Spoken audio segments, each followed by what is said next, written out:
We are here for championship case number 2. That's right, 2 of 16. This is not a prediction. We do this for all 16 playoff drivers. We look at how their season has been so far. We go through the playoffs, talk about the tracks they're good at, talk about the tracks they're not good at, kind of piece together how they're going to get through the playoffs and eventually win the championship. So yesterday was Denny Hamlin. Today is Kyle Larson. We are going to go through Kyle Larson's season and talk about his playoff opportunities and how he can win his second Cup title. The 2021 champion, what has he done this year? Well, he has picked up 3 wins on the season. Homestead, Miami Speedway, Bristol Speedway, and Kansas Speedway. 3 tracks he is phenomenal at. He's led 873 laps, which is the second most in the series. He's third in the points, 45 points off the lead. Technically, he still is in regular season championship contention. Only has a 6-point gap over Denny Hamlin for third, though. 11 top 5s, 14 top 10s. Currently has 23 playoff points to his name. And that's the first point. Going to say it for probably all 16 playoff drivers. Get yourself some playoff points. There's no such thing as too many playoff points. Win races, win stages. Kyle Larson, you're still in contention for the regular season championship. Get those 15 bonus points. You never know when you're going to need them. Ask Kevin Harvick in 2020. So Larson, over these next few weeks, he's got a great opportunity to score some playoff points at Watkins Glen. He's won there a couple times before. He's going to be a contender at Richmond, Daytona.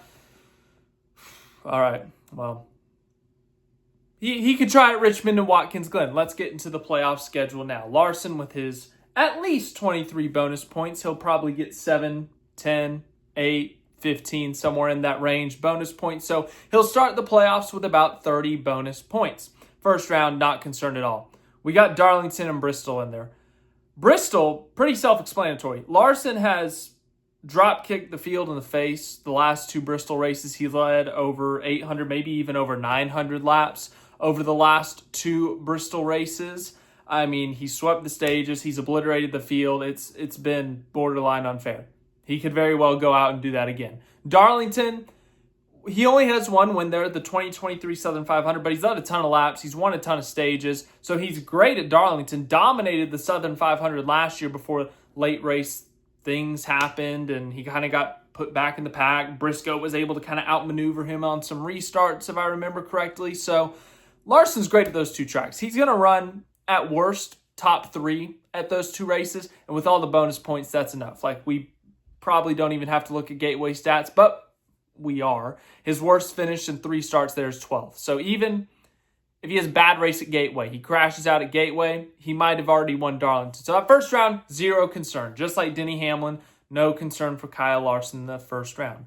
Second round, we have 2 tracks that Kyle Larson has won at, and once again, he is the most recent winner at 2 of them. Well, I guess he wasn't the most recent winner at Darlington. Back to round 2. He is the most recent winner at the 2 of the 3 tracks in the second round. He dominated the Kansas Spring Race, led 221 out of 267 laps, I believe. Once again, I think he swept the stages. He did indeed sweep the stages. The Roval, he's the most recent winner at the Roval. Won this race last year. New Hampshire is kind of a mixed bag, I think. For the next gen, it's a small sample size, only 3 races, but he does have a couple of top 5s, including that rain race last year. Back in the Gen 6, he had a bunch of runner-ups, so it's a track he hasn't won at. It's a track that he hasn't even led a lot of laps in. He's only led 22 laps there, but as long as he runs solid with the bonus points and with Kansas and the Roval being on either end, I think he should be fine. And while he is a multi-time winner at the Roval, it's the races that he hasn't won that are all over the place. Finishes the 13th, 25th, and 35th. So while he has the 2 wins, great job, Kyle Larson, led a bunch of laps, won the races there.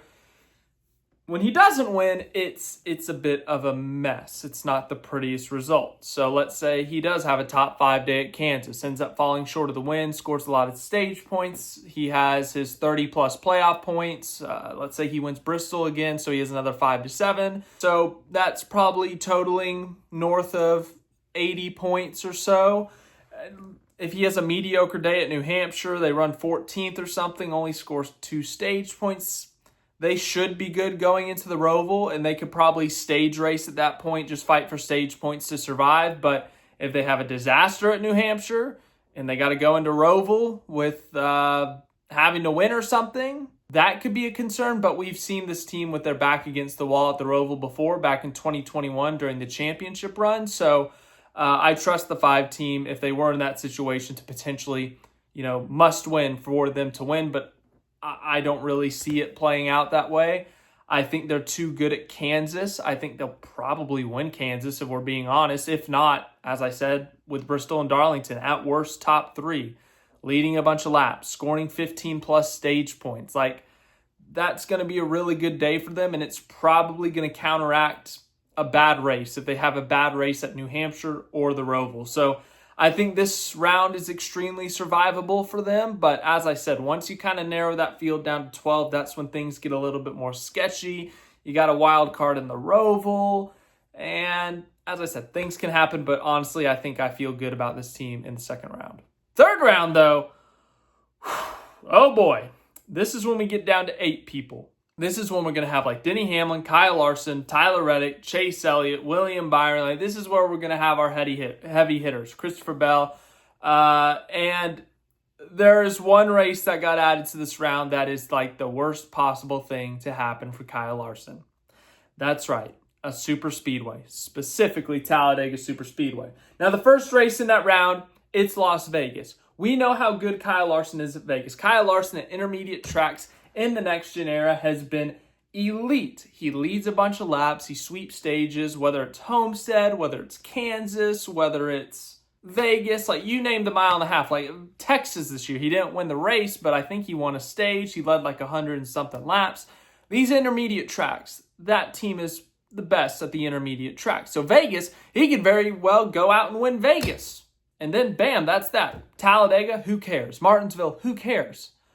Ultimately, that's an extreme possibility, but what if they don't win Vegas? What if they run 4th at Vegas? Well, that's where it gets a little bit more complex because Talladega and Kyle Larson have not been the greatest combo. I will say, though, somehow, some way, this shocked me when I saw these results. The last 2 finishes for Kyle Larson at Talladega, 2nd and 4th.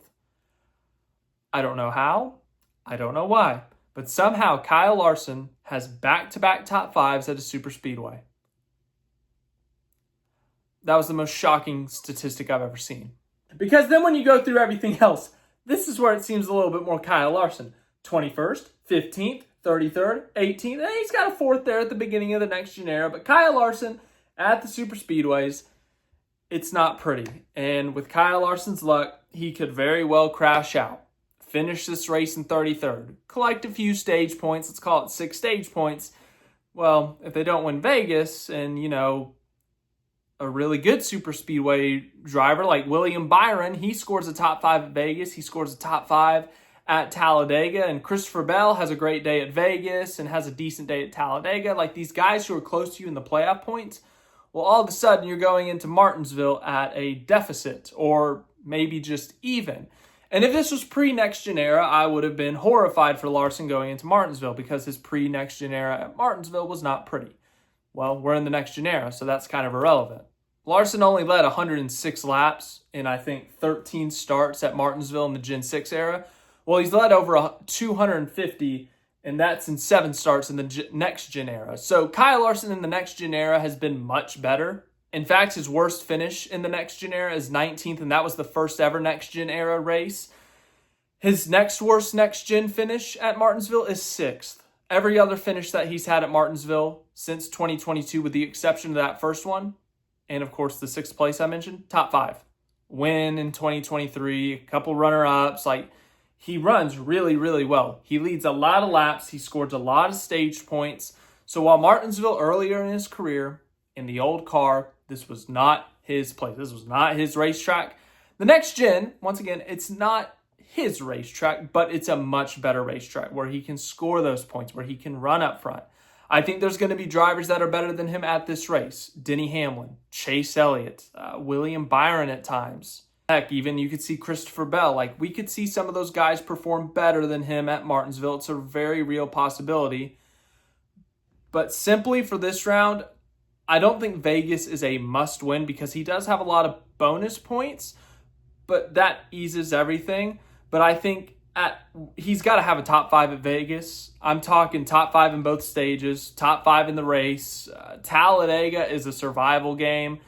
Like, this is going to sound bad, but I'd argue don't even fight for stage points if you don't have to. Like, if you're running 14th with 2 to go at the stage, back out.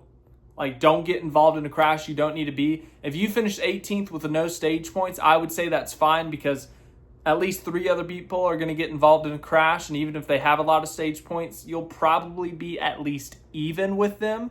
So I would say top 5 at Vegas, survive Talladega, and just do your thing at Martinsville. Score a top 5, score some stage points. And even if you have a good day at Talladega, then that's not even necessary. You can just cruise to Phoenix. His next-gen stats at Phoenix are actually really good. Only 2 finishes outside of the top 5, a 9th place and a 14th place. That 14th place did come in March of 2024. But outside of that, as I said, 3rd, 4th. He's led 214 laps. He's scored stage points. Ultimately, in this race, stage points don't matter, but that shows that he's run up front. He's been in contention, or at least in the top 10. Now, ultimately, I think the deficit here, believe it or not, this is going to sound bad, is Hendrick Motorsports. Hendrick Motorsports is fantastic. They can win any given week, but the biggest thing is that they are probably the 3rd best team out of the big 3 at Phoenix. We all know Team Penske is the best, but I would say Joe Gibbs Racing's the 2nd best. Christopher Bell's won there a couple times since the next-gen car, or specifically 2024. Ever since 2024, kind of JGR took a look at Phoenix and said, okay, we need to be better here.